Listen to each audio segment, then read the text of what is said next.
ನೋಡ್ರು, ನಿಮ್ಮ ವಯಸ್ಸಲ್ಲಿ ನಾನು ಓದಕ್ಕೆ ಹೋಗ್ಲಿಲ್ಲ, ಗಾರೆ ಕೆಲಸ ಮಾಡ್ತಾ ಇದ್ದೀನಿ. ನಿಮ್ಮ ವಯಸ್ಸಲ್ಲಿ ನಾನು ಓದಿದ್ರೆ ಇವತ್ತು ದಿನದಲ್ಲಿ ನಾನು ಇಂಜಿನಿಯರ್ ಡಾಕ್ಟರ್ ಒಳ್ಳೆ AC ರೂಮಲ್ಲಿ ಕುಂತ್ಕೊಂಡು ಓದ್ತಾ ಇದ್ದೆ. ಅವಾಗ 50,000 ರೂಪಾಯಿ ಸಂಬಳ ಬರೋದು.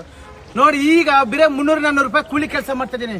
ನಿಮ್ಗೆ ಬೇಕಾವೆಲ್ಲನೋ ನೋಡ್ರಿ. ಈ ವಯಸ್ಸಲ್ಲಿ ಚೆನ್ನಾಗಿ ಹೋದ್ರೆ ತಂದೆ ತಾಯಿಗೆ ಒಳ್ಳೆ ಹೆಸರು ತಕೊಂಬನ್ನಿ. ತಂದೆ ತಾಯಿಗೆ ಅಷ್ಟೇ, ಊರಿಗೆ ಅಷ್ಟೇ ಒಳ್ಳೆ ಹೆಸರು ತಕೊಂಬನ್ನಿ. ಇಂದಿನ ಮಕ್ಕಳು ಮುಂದಿನ ಪ್ರಜೆಗಳಂತ ದೊಡ್ಡವರ ಗಾದೆ ಹೇಳಿದ್ರಲ್ಲ, ಚೆನ್ನಾಗಿ ಹೋದ್ರಿ. ನಾನು ಏನ್ ಹೇಳಿದ್ರು ನಿಮ್ಗೆ ಕಿವಿಗೆ ಹತ್ತಲ್ಲ. ಯಾಕಲ್ಲ, ಈ ವಯಸ್ಸು ಅಂತ ಹಂಗೈತೆ. ಚೆನ್ನಾಗಿ ಹೋದ್ರಿ, ತಂದೆ ತಾಯಿಗೆ ಒಳ್ಳೆ ಹೆಸರು ತಕೊಂಬನ್ನಿ.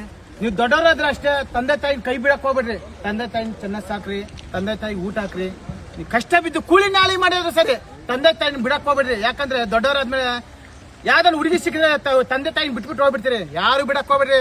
ತಂದೆ ತಾಯಿ ಇರೋದಕ್ಕೆ ನಾವು ಭೂಮಿ ಮೇಲೆ ಇರೋದು. ತಂದೆ ತಾಯಿ ಇಲ್ಲಂದ್ರೆ ನಾವು ಭೂಮಿ ಮೇಲೆ ಇರ್ತಿದ್ವಾ?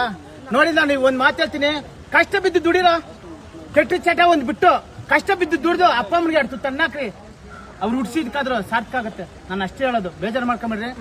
ಹುಷಾರಾಗಿ ಚೆನ್ನಾಗಿ ಹೋದ್ರಿ, ಊರಿಗೆ ಒಳ್ಳೆ ಹೆಸರು ತಕೊಂಬನ್ನಿ, ದೊಡ್ಡ ಗಣ್ಯ ವ್ಯಕ್ತಿಗಳೇ ಆಗ್ರಿ. ನನಗೆ ಅಷ್ಟು ಸಂತೋಷ.